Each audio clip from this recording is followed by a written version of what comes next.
I was standing at the sink, scrubbing the last greasy patch off the frying pan when Sarah came into the kitchen, dressed like she was about to step into a high-end cocktail party. She had on a tight black dress, and her heels tapped against the floor like she'd just walked straight off a runway. I glanced up, half expecting her to make a comment about dinner or, more likely, the mess I'd made, but instead, she leaned casually against the counter, fixing her lipstick in the microwave's reflection. Then, as casually as mentioning the weather, she said, "I'm going out after work tomorrow and won't be home until the day after." My hand paused mid-scrub. I blinked, trying to process what she just said, wondering if I'd misheard her. "What do you mean? A work trip?" I asked, even though I knew her job didn't involve any kind of overnight stays. "Sarah's an accountant, numbers and spreadsheets don't require you to be out all night." "No, just going out," she replied, dropping her lipstick into her purse without even bothering to glance my way. It wasn't just the words, it was the way she said it, like I didn't even deserve a real explanation, like I should just accept it, no questions asked. I stared at her, waiting, hoping, really, that she'd say more. Maybe a reason or even a smirk, something to show she was pulling my leg. But no, she simply grabbed her car keys and slid them into the same gym bag she always used. The silence between us was thick enough to suffocate me. "Going where?" I tried again, forcing myself to keep calm, though inside, it felt like a storm was gathering, like something was about to snap, whether it was her or me, I didn't know. "Just out with some friends," she said, finally meeting my gaze. "I told you, and that was that." She turned and headed for the door like she hadn't just dropped a bomb on me. Now, I know some guys would probably just shrug it off, maybe trust their wives enough not to give it a second thought. But I'm not that kind of guy, and this wasn't the first time Sarah had been acting off. She'd been distant, I guess, always glued to her phone, locking it the second I walked into the room, sending late-night texts, heading to the gym at weird hours, and coming back looking more refreshed than tired. The moment I heard the door click shut behind her, a heat started to rise in my chest. I never thought of myself as the jealous type, not until recently, but something deep down was screaming that something wasn't right. It was like she was going out of her way to get under my skin. I pulled out my phone and opened up our text conversation, scrolling through her recent messages. Nothing stood out, just the usual short, clipped replies, one-word answers that felt cold, robotic even. But then something caught my attention. Last Friday, she had texted me saying she was working late and would head to the gym afterward. "Don't wait up," she had said. But now that I thought about it, she hadn't come home sweaty, and she didn't have her gym bag with her either. It didn't add up. My gut was telling me something wasn't right, that feeling you get when you know you're being lied to, but you don't have the evidence to prove it yet. That was about to change. An idea popped into my head. Maybe it was stupid, but at that moment, I was desperate, and I needed answers. I made my move. I went over to the closet and grabbed her gym bag, the same one she always took with her, and unzipped it. No gym clothes. No sneakers. No water bottle. Instead, I found a neatly folded blouse, a pair of heels, and a box of breath mints. Breath mints. Since when did she need those for a workout? And that's when it all came crashing down on me. She wasn't going to the gym. She was seeing someone, and whatever plans she had tomorrow, they sure as hell weren't with any friends. My heart started pounding, and I had to sit down. My mind was racing, going over every little thing I'd missed, every moment when she had quietly slipped away without me noticing. I wanted to rush out right then and there, call her up and demand answers, scream, accuse her of everything that was boiling inside of me. But something held me back. I needed more. I couldn't just go in blind. I had to catch her, no way for her to deny it. That's when the idea hit me, like a bolt of lightning, sharp and unmistakable. If Jessica was lying, and I knew deep down she was, I needed to catch her in the act, no more half-baked excuses or casual lies. I was done second-guessing myself. I wasn't just some paranoid husband inventing problems that didn't exist. Something was going on, and tomorrow, I was going to find out exactly what it was. I carefully put her gym bag back in the closet, making sure everything was in its exact place, just as she left it, like I hadn't even touched it. My heart was pounding in my ears, a steady thrum of anger and frustration. Sleep didn't come easy that night. My mind was racing with a million thoughts, every possible scenario, every lie she'd spun in the past few weeks. Was this the first time, or had it been going on for months, maybe longer? All those nights out with friends, the gym sessions, late work nights, they all seemed suspicious now. The next morning, I got up early, before she even stirred. Jessica was still fast asleep, looking so peaceful, like she didn't have a single worry in the world. I found myself staring at her, wondering how she could lie so effortlessly. There wasn't a trace of guilt on her face, no sign of the betrayal simmering beneath the surface. She looked innocent, too innocent, if you asked me. I went about making breakfast, pretending everything was just fine. We barely exchanged words, just the usual quick, good morning, and a brief, see you later. She kissed me on the cheek before heading off to work, the same old routine. But this time, it felt off. Her kiss was cold, mechanical, like she was going through the motions. There wasn't a hint of warmth behind it, just another part in the play she'd been acting out. As soon as she stepped out the door, I sprang into action. I knew she'd head to work first, then off to wherever she had planned afterward. She had already said she wouldn't be back until the next day, which meant I had more than enough time to figure out what she was really up to. I made a couple of phone calls. One to a buddy of mine who worked in tech, someone who knew his way around tracking software. I wasn't exactly proud of what I was about to do, but desperate times call for desperate measures, right? He hooked me up with a simple app, something that would track her phone without her ever knowing. A quick install, and I'd be able to see exactly where she was in real time. The plan was starting to come together. When she got back from work to grab her things, I played it cool. I asked casually what time she'd be back tomorrow, acting like I didn't have a care in the world. She didn't even miss a beat, told me she'd be back late in the morning since she was staying over at a friend's place after their night out. Every word that came out of her mouth sounded like a lie now, even the way she said, "love you," as she walked out, like she was following a script only she knew. As soon as she was gone, I grabbed my phone and opened the app. Her little blue dot started moving, heading into the city. Not toward the gym, not toward any restaurant where she might meet friends. No, she was heading straight for a hotel. A hotel. My heart clenched in my chest, the realization hitting me like a gut punch. She wasn't even bothering to hide it anymore. The boldness of it all made my blood boil. She thought I was too clueless to catch on, too blind to see what was happening right in front of me.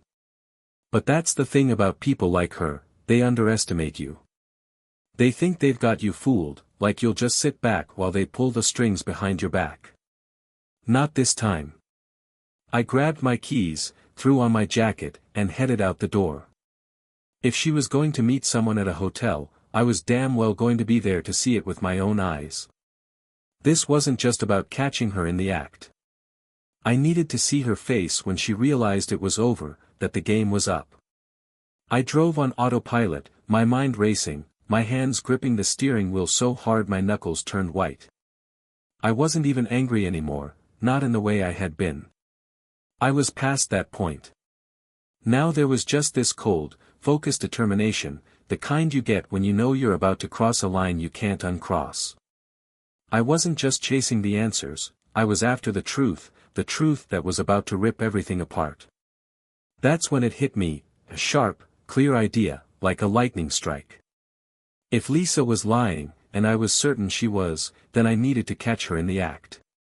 Half-baked excuses and casual lies weren't going to cut it anymore. I was done second-guessing myself. This wasn't just paranoia creeping in, I wasn't imagining things. Something was definitely going on, and by tomorrow, I was going to find out exactly what. I carefully placed her gym bag back in the closet, making sure everything was exactly as it had been, like I hadn't touched a thing. I could feel my pulse hammering in my temples, a steady rhythm of anger and frustration. I barely slept that night. My mind kept racing, running through every possible scenario, every lie she told me over the past few weeks. Was this just a one-time thing, or had it been happening for months? Maybe even longer. Suddenly, every night out with friends, every gym session, every late night at work felt suspicious. The next morning, I woke up before she did. Lisa was still sound asleep, looking peaceful, like she didn't have a single care in the world. I couldn't help but stare at her, wondering how she could lie so effortlessly. Not a hint of guilt on her face, no signs of the betrayal brewing beneath the surface. She looked so innocent, almost too innocent. I made myself some breakfast and pretended like everything was normal. We didn't talk much, just a quick good morning and a brief see you later. She kissed me on the cheek before leaving for work, the same old routine. But this time, it felt different. Her kiss was cold, mechanical, like she was just going through the motions.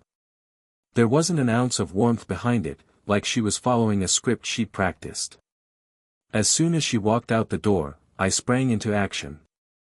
I knew she'd head to work first and then head off to wherever her adventure was supposed to take her afterward. She'd already told me she wouldn't be back until the following day, so I had plenty of time to figure out what was really going on. I made a few calls. One to a buddy of mine who worked in tech, someone who knew his way around tracking software. I wasn't exactly proud of what I was about to do, but sometimes you have to do what's necessary. He set me up with a simple app, something that could track her phone without her ever knowing. One quick install, and I'd have her location in real time. Everything was falling into place. When she got back from work to grab her things, I kept it cool. I asked casually what time she'd be home tomorrow, pretending like I wasn't the least bit bothered. She didn't even blink, just said she'd be back sometime late in the morning since she was staying at a friend's place after their night out. Every word she said felt like a lie now, even the way she tossed out, "love you," as she walked out the door, like she was playing some kind of game where I didn't know the rules. The moment she was gone, I grabbed my phone and opened the app. Her little blue dot started moving, heading toward the city. Not toward the gym, not toward any restaurant where she might meet friends. No, she was heading straight to a hotel. A hotel. My heart clenched in my chest, and the confirmation hit me like a punch to the gut. She wasn't even bothering to cover her tracks anymore. The boldness of it all made my blood boil. She thought I was too oblivious to notice, too blind to see what was happening right in front of me. But that's the thing about people like her, they always underestimate you. They think they've got you wrapped around their finger, that you'll sit there clueless while they pull the strings behind your back. Not this time. I grabbed my keys, threw on my jacket, and headed out the door. If she was meeting someone at a hotel, I was going to be there to witness it myself. This wasn't just about catching her in the act anymore, I needed to see her face when she realized it was over, that her game was up. I drove like a man on autopilot, my thoughts spinning, my hands gripping the steering wheel so hard my knuckles turned white. I wasn't even angry anymore, not in the way I had been. That emotion had passed. Now, there was just a cold, burning focus. The kind you get when you know you're about to cross a line you can't uncross. I wasn't just seeking answers anymore, I was chasing a truth I knew would break everything apart. When the elevator doors dinged open, I stepped into a hallway so quiet it felt like a tomb, like something was about to end for good. Room 504 wasn't far, but it felt like the hallway stretched forever, the brass numbers on the door shining like they held all the answers I'd been searching for. My heart pounded in my ears as I reached for the door handle but hesitated. I didn't knock right away. Instead, I just stood there, frozen, every part of me screaming to turn around and leave, but I couldn't. Not now. I took a deep breath, raised my fist, and knocked. Seconds dragged by, each one feeling longer than the last. Then I heard soft, muffled footsteps. The door unlocked with a faint click, and slowly it opened. And there she was. The door swung open, and standing right there was Jessica. The moment felt surreal, like I had stumbled into some twisted version of reality where everything looked the same but felt horribly wrong. Her eyes widened for a brief second, enough for me to see the panic flash across her face, but she quickly masked it with irritation. "What the hell are you doing here?" she whispered, her voice sharp and low, like she was trying to keep someone from overhearing. I couldn't speak right away, my eyes were too busy scanning the scene behind her. The room was dimly lit by one of those fancy hotel lamps casting a soft glow on the bed, and there he was. A guy in a suit, sitting on the edge of the bed with his jacket off and his tie loosened, looking way too comfortable for my liking. He glanced at me like I was a minor inconvenience, someone who had disrupted his evening plans. "Who's this?" he asked, raising an eyebrow as though he had every right to be curious. Jessica stepped forward, blocking my view of him, gripping the doorframe like she was trying to keep me out. "I asked you a question," she said, her tone harder now. "Why are you here?" I couldn't believe what I was seeing. She wasn't apologizing, wasn't flustered, didn't seem caught off guard at all. No, she was annoyed, like I was the one breaking some unspoken rule by showing up, as if I was the one out of line. "I think the real question," I said, my voice thick with barely contained rage, "is what you're doing here." "Who the hell is this, Jessica?" She crossed her arms, her eyes narrowing, refusing to even glance back at the guy sitting behind her. "It's not what you think." That line. The same tired, overused excuse. My blood boiled. "Not what I think." I snapped. "You've got a hotel room with some random guy, and I'm supposed to believe it's not what it looks like. Don't insult me." She rolled her eyes. "Oh, calm down, Mike. This isn't some dramatic TV show." I couldn't help it, I laughed, but it was a bitter, sharp laugh that hurt as it came out. "Calm down. Are you serious? You lie to me, tell me you're going out with friends, and now here you are, in a hotel room with him." I jerked my head toward the guy, who was still lounging on the bed like it was just another regular evening for him. "Why don't you go ahead and explain what's really going on?" She let out a sigh, one that sounded like she was talking to a child. "All right, you want the truth. Fine. I've been seeing someone else." The words hit me like a punch to the gut. I felt weak, my legs barely holding me up. Sure, I'd known, deep down. I'd suspected it for weeks, but hearing her say it out loud, so casually, with not even a hint of guilt, was like stepping off a cliff into a void. "You've been seeing someone else?" I repeated, my voice quieter now, the anger fading, replaced by something colder, heavier. She shrugged, like it was no big deal. "Yeah. I wasn't planning on telling you like this, but since you decided to play detective and show up here, there it is. Now you know." I couldn't wrap my head around how calm she was, how she just stood there, delivering the truth like it was no more important than talking about what we'd have for dinner. No apology, no regret. Just the cold, hard facts dropped on me like a weight that only kept sinking deeper. "And him?" I nodded toward the guy, who was still sitting there with an amused expression, like he was enjoying the drama unfolding in front of him. "What's his deal?"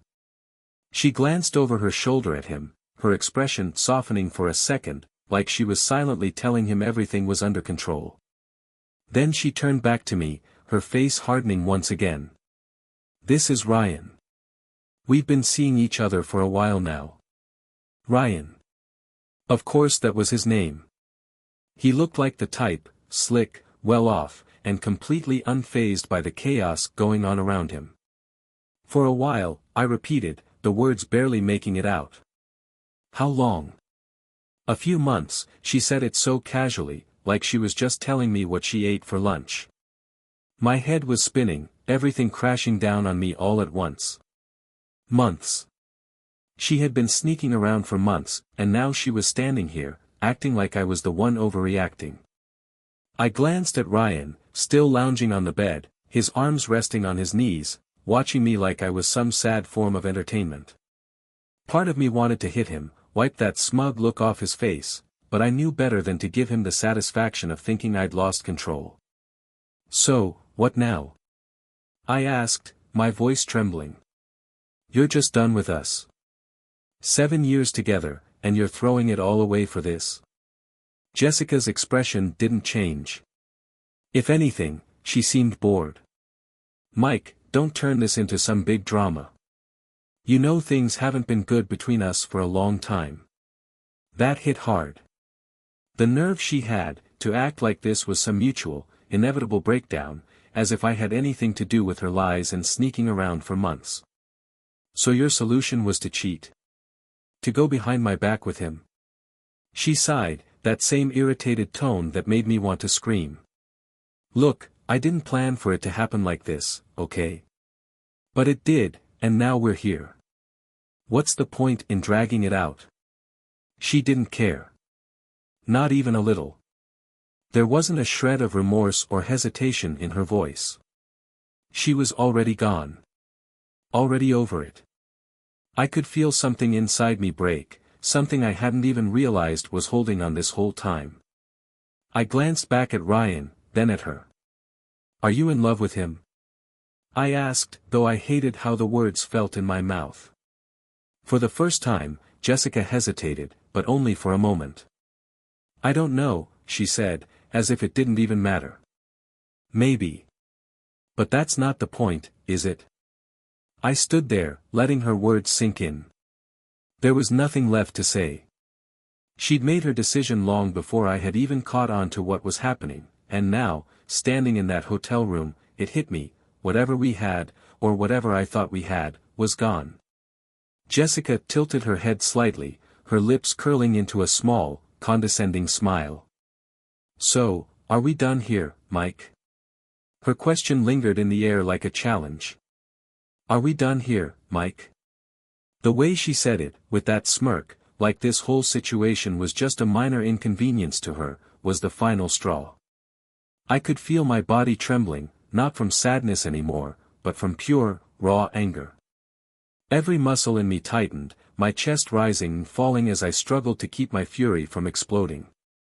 I stared at her, this woman I thought I knew, and suddenly realized how much I didn't recognize her anymore. This wasn't the Jessica I had married. This wasn't the woman I had built a life with. This was someone else entirely, cold, manipulative, and heartless. I didn't even know who I was looking at anymore. But she wasn't done yet. "I mean, what did you expect?" she said, her voice turning sharper, more bitter now. "You thought I was just going to sit around, waiting for you to finally notice me? You were so wrapped up in your own world, your job, whatever it was, you didn't even see me anymore." "Didn't see you?" I repeated, my voice rising in disbelief. "I worked my ass off to give us a good life. Everything I did was for us, for you, and this is how you repay me?" She rolled her eyes, crossing her arms like she was scolding a clueless child. "Oh, come on, Mike, don't play the martyr. This isn't about your job. It's about you never being present. You were there, but it felt like I didn't even exist. I got tired of it. So your solution was to find someone else?" I fired back, my voice louder, each word like a bullet. "Instead of talking to me, instead of trying to work on things, you just, what? Start sneaking around with him?" I pointed at Ryan, who still hadn't budged, watching us like this was some cheap soap opera he was enjoying too much. Jessica didn't flinch. "I wasn't sneaking around, Mike. I moved on. You were never going to change. Ryan, he sees me. He actually cares. Cares about you." I scoffed, finally locking eyes with Ryan for the first time. "Yeah, I'm sure he's real concerned about your well-being." Ryan finally decided to speak up. He leaned back, propping himself on his arms like he was chilling at the beach. "Look, man, I get it. You're upset. But this thing between me and Jessica has been coming for a while. It's not just some fling. I couldn't believe the nerve. He was talking to me like we were equals, like I should just accept it and move on. You think you're doing her some kind of favor? Breaking up a marriage, my marriage, so you can swoop in and play the hero? Ryan shrugged, that smug grin never leaving his face. Maybe it's not about you, man. Maybe you weren't giving her what she needed. I stepped forward, my fists clenched tight, but Jessica quickly moved in front of me, blocking my path. Don't, she warned, her voice sharp. Don't even think about it. You don't get to act like the victim here. I stopped, glaring at her, my heart pounding so hard I thought it might explode. Victim? I'm not acting like anything. I've been loyal to you, trusted you for 7 damn years, and you've been screwing around with this guy for months behind my back, and I'm the problem. She shook her head, like she almost pitied me. You still don't get it, do you? This isn't just about the cheating. It's about you never being enough. I needed more, Mike, and you weren't willing to give it. Her words cut deep, slicing through whatever hope I had left. There was no remorse, no regret, not even a hint of, maybe we can fix this. She'd already rewritten the story in her head, painted herself as the victim of some imaginary neglect, and now she was justifying everything. She'd convinced herself that this was all my fault. I stared at her, really looked at her, and suddenly, it hit me like a wrecking ball. The betrayal, the lies, the months of sneaking around. All of it. The woman I had loved, trusted, and dedicated years of my life to was gone. She had been gone for a long time, I just hadn't realized it. A long, painful silence stretched between us, a gap too wide to bridge. My chest tightened, anger mixing with a hollow sadness. I could feel the tears threatening to come, but I swallowed them back. I wasn't going to break in front of her. I couldn't give her the satisfaction. When I finally spoke, my voice was quiet, barely above a whisper. You could have talked to me, Jess. You could have told me you weren't happy. We could have worked on it. But instead, you destroyed everything. She didn't say a word. Just stared back at me, her eyes cold and empty. She had nothing left to offer. I swallowed hard, my throat tightening. So, what now? You and Ryan ride off into the sunset together. Is that it? Jessica gave me a look that was almost condescending. I don't owe you an explanation, Mike. I'm moving on. You should too. I felt something snap inside me, a final breaking point I didn't even know was there. I took one last look at her, at the woman who had once been my world, and realized she wasn't worth fighting for anymore. She had made her choice. And now, so had I. I turned on my heel and walked out of that room without saying another word, my fists clenched so tight I could feel my nails digging into my palms. The moment I stepped into the hallway, a wave of emotions crashed over me, anger, sadness, disbelief, all at once. I leaned against the wall, trying to steady my breath, trying to get a grip, but it was useless. Everything was falling apart. And that's when it hit me. I was done.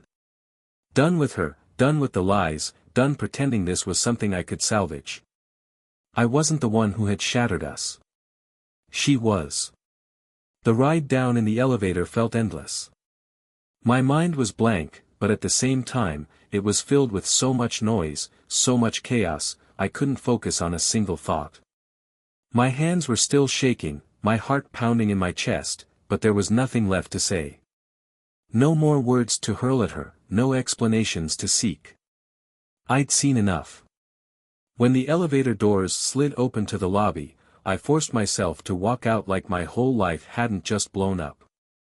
I needed to get out of that place, away from the sparkling chandeliers and polished floors of that damned hotel, away from the suffocating scent of betrayal lingering in the air like cheap perfume.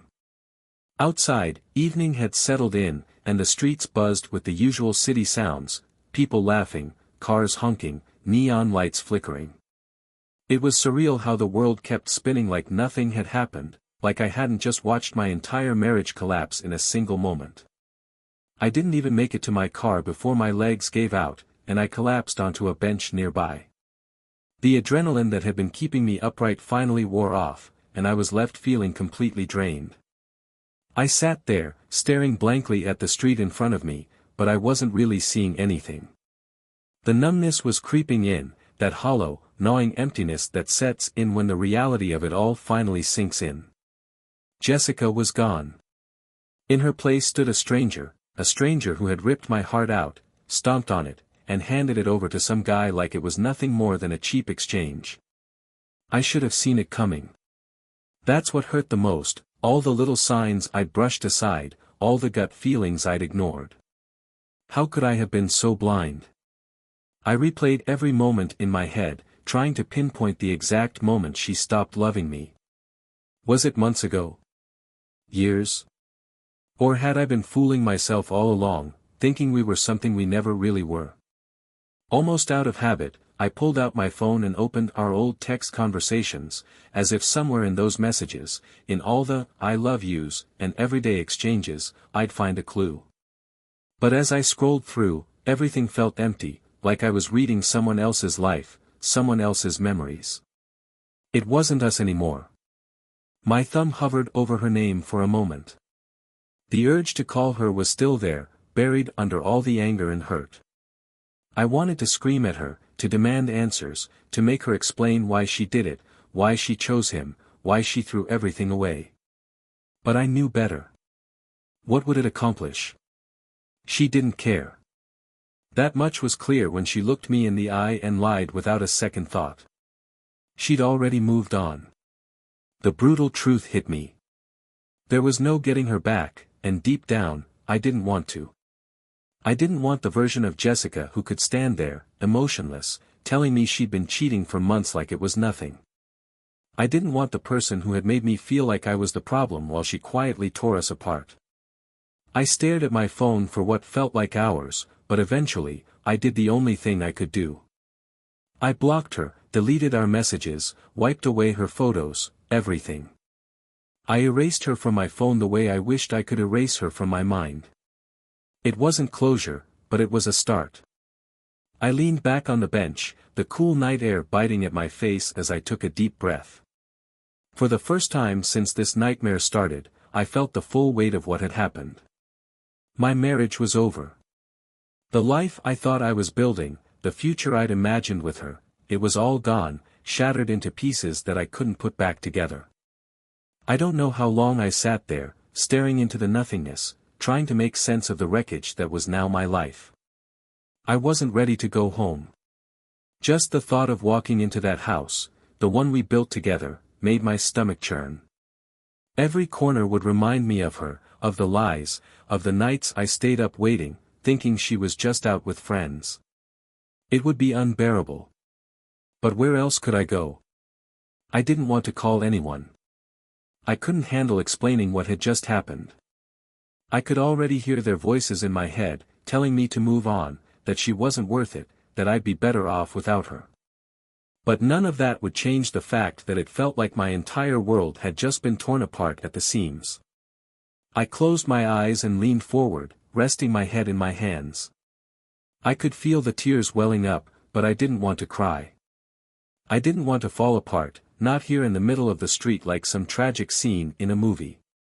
But the pain, the betrayal, it was suffocating, overwhelming me from the inside out. I thought about everything we'd been through together, the good times, the moments where it felt like we were unbreakable, the quiet nights on the couch, laughing at stupid movies, the way we used to talk about the future like it was ours to conquer. Now, every bit of it felt like a lie.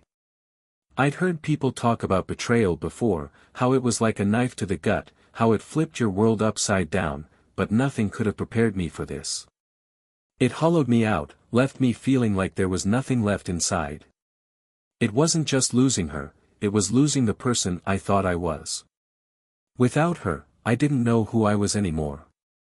I sat there, frozen, as the world moved around me, people walking by, completely unaware of the storm raging in my head. That's when I realized I had a choice to make. I could stay here, drowning in the pain, letting it consume me, or I could get up, leave this nightmare behind, and start over. It wasn't going to be easy, it'd probably be the hardest thing I'd ever do, but staying in this dark, broken place wasn't an option. Not anymore. Jessica was gone. The life I thought we had was gone with her. But I wasn't gone. Not yet. I stood up, my legs unsteady, my heart still heavy with the weight of everything. But as I took that first step, I knew one thing for sure, I was walking away from her, from the lies, from the betrayal, from everything she had tried to do to me. And I wasn't looking back. The next morning felt surreal, waking up alone in bed. The emptiness beside me screamed louder than any alarm clock. I had barely slept, but somehow the sunlight creeping through the curtains reminded me that life was moving on, whether I wanted it to or not. I lay there for a long time, staring at the ceiling, numb, trying to figure out what I was supposed to do now.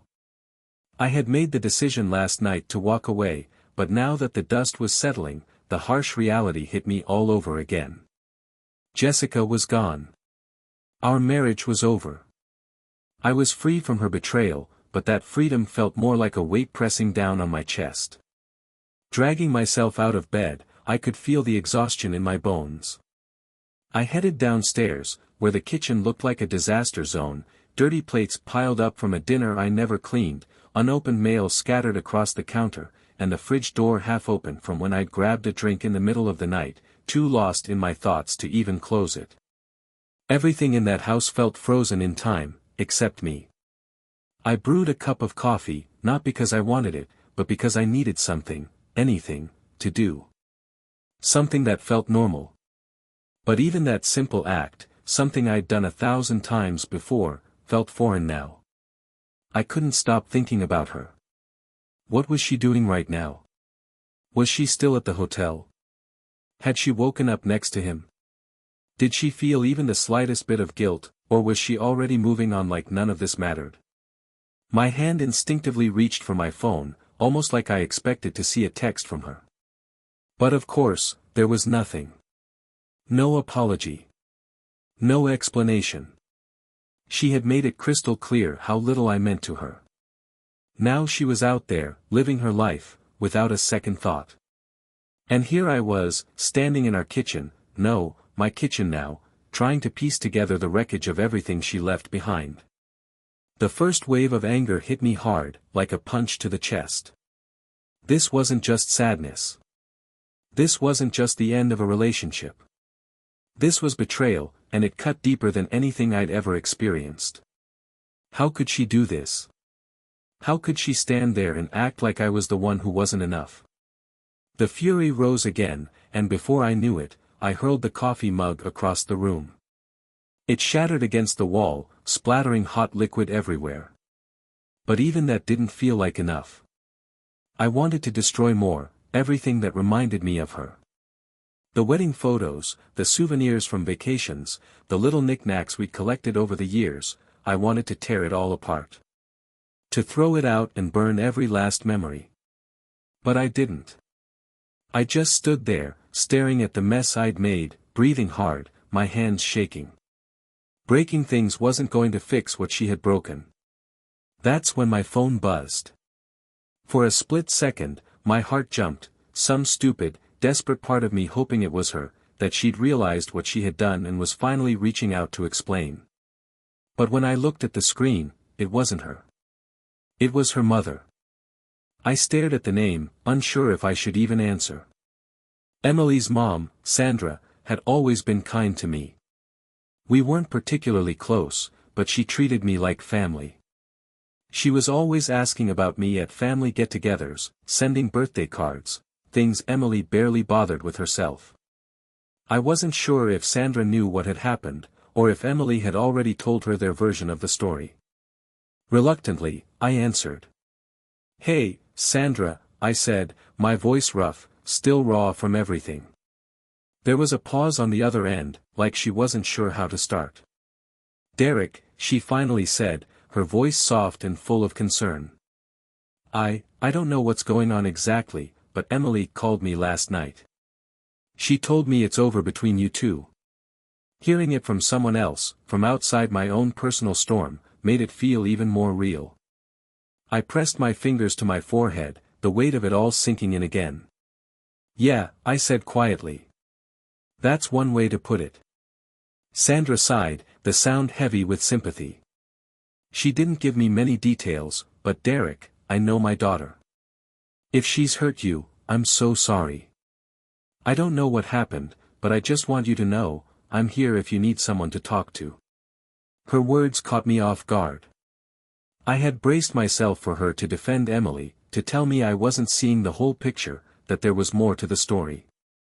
But instead, she sounded apologetic, like she knew her daughter was capable of the very thing I had witnessed firsthand. I appreciate that, I said, my voice cracking despite myself. I really do. It's a lot right now. I understand, Sandra said gently. I won't push. Just take care of yourself, okay? You don't deserve this. Hearing those words, you don't deserve this, hit me harder than I expected. After everything Emily had said, after all the blame she had tried to throw on me, I had started to wonder if maybe this was my fault. Maybe I hadn't been enough. Maybe I had failed to see what she needed. But hearing Sandra say that, even in her quiet, hesitant way, made me realize that no matter what Emily's excuses were, I didn't deserve to be treated this way. After we hung up, I stood there for a while, just staring at my phone, feeling the exhaustion settle deep in my bones. I couldn't keep doing this, couldn't keep replaying every painful moment from the night before, like I was some kind of masochist addicted to the pain. If I was going to make it through this, really make it through, I had to let go of Jessica. Not just in the physical sense, but mentally, emotionally. I had to stop giving her control over my thoughts. I walked through the house, opening closets, drawers, every place where traces of her still lingered. Her clothes, her books, the little trinkets she had left behind when she rushed off with Ryan. I grabbed boxes, bags, whatever I could find, and started packing it all away. There was something cathartic about it, like I was taking back the space she had stolen from me. By the time I was done, the house felt emptier than ever, but in a way that was almost freeing. It was quiet, peaceful. For the first time in weeks, it felt like it was mine again. I didn't know what my next steps were, whether I'd file for divorce immediately or take some time to figure things out, but for now, this was enough. I sat down on the couch, looking around at the bare walls and the empty shelves. It wasn't much, but it was a start. A small step toward rebuilding what she had torn down. The days that followed blurred together, filled with quiet moments and small decisions. Each one felt heavier than it should have, but every time I packed another one of Jessica's things into a box or deleted another photo, I felt a little lighter. This wasn't about erasing her completely. The years we spent together, good and bad, were still part of my life. But I wasn't going to let the weight of her betrayal crush me anymore. I still remember the moment I finally sat down with the divorce papers. I hadn't rushed into it. I took my time, thinking through what my next move would be. There was a small, ridiculous part of me that kept wondering if there was some way to salvage it all. Could we talk? Could I forgive her? But then I'd think back to that night at the hotel, her cold, detached face, the way she stood there, blocking the truth with her lies, treating our marriage like it was some kind of burden she was glad to shed. I couldn't forgive that. Even if I wanted to, I knew I could never trust her again. So I signed the papers. It was quiet, almost anticlimactic. There was no final confrontation, no dramatic showdown where I threw her betrayal back in her face. Just a few quick signatures, and it was done. As far as I was concerned, Jessica was a closed chapter. A painful one, sure, but one that had taught me more than I ever thought possible. I didn't hear from her for a while after that. I think part of her expected me to come crawling back, to beg for some sort of reconciliation, but she underestimated me, just like she underestimated my ability to see through her lies. I wasn't going to be some background character in her new life with Ryan. I was done playing that part. Then, a couple of weeks later, I got a message, completely out of the blue. A text from Jessica popped up on my phone, short and simple, like she hadn't just destroyed my life not that long ago. "Hey. Hope you're doing okay. Can we talk?" The nerve of it made me laugh, bitter, dry laughter. Can we talk? Now she wanted to talk. After months of sneaking around, after tearing apart everything we had built together, she thought a conversation could fix it? I didn't respond. I couldn't. What was there to say? I wasn't going to give her the satisfaction of pulling me back into her orbit. I had already wasted enough time wondering why she did what she did, torturing myself over what I could have done differently. I wasn't going to do it anymore. The thing is, in those weeks of silence, I ended up learning more about myself than I had in years. Letting go of Jessica wasn't just about her, it was about letting go of the person I'd become during our marriage. Somewhere along the way, I had lost pieces of myself, shaping who I was into some version I thought she wanted. I stopped doing the things that made me happy, the hobbies and passions that made me me. I became a shadow of my own life, a reflection of her wants, her needs, while mine faded into the background. But now I had the time and space to rebuild, to rediscover the parts of myself that had been buried in the chaos of that relationship. I started small. I picked up old books I hadn't touched in years, took long walks with no destination in mind. It wasn't a drastic change, but it felt like progress. One day, I decided to revisit a place I hadn't been to in a long time, a hiking trail that Jessica never liked but I used to love. The sun was setting, casting this warm, golden light over the trees, and for the first time in a long time, I felt calm. The chaos of the past few weeks had finally quieted down, and I was left with something that felt like peace. Standing at the top of the trail, looking out over the view, something clicked. It wasn't just about moving on from Jessica, it was about letting go of the version of myself that had clung so tightly to something that was already falling apart. I wasn't that guy anymore, the one who chased after someone who didn't respect me, didn't value me. I was done with that. The message from Jessica remained unopened on my phone. I didn't need to hear her excuses, her half-hearted apology. I didn't need closure from her because I had found it for myself. I found it in the quiet moments, in the small steps I was taking to rebuild my life without her. By the time I made my way back down the trail, the sun had dipped below the horizon, and the sky was streaked with shades of pink and orange. It was beautiful, and in that moment, I felt something I hadn't felt in a long time. Hope. Not hope for some dramatic reunion, not for a final confrontation where I'd get the last word, but hope for myself. Hope for the life I was slowly piecing back together, from the ashes of something that used to be my entire world. Jessica was part of my past, but I was finally stepping into my future. And for the first time in what felt like forever, I knew I was going to be okay.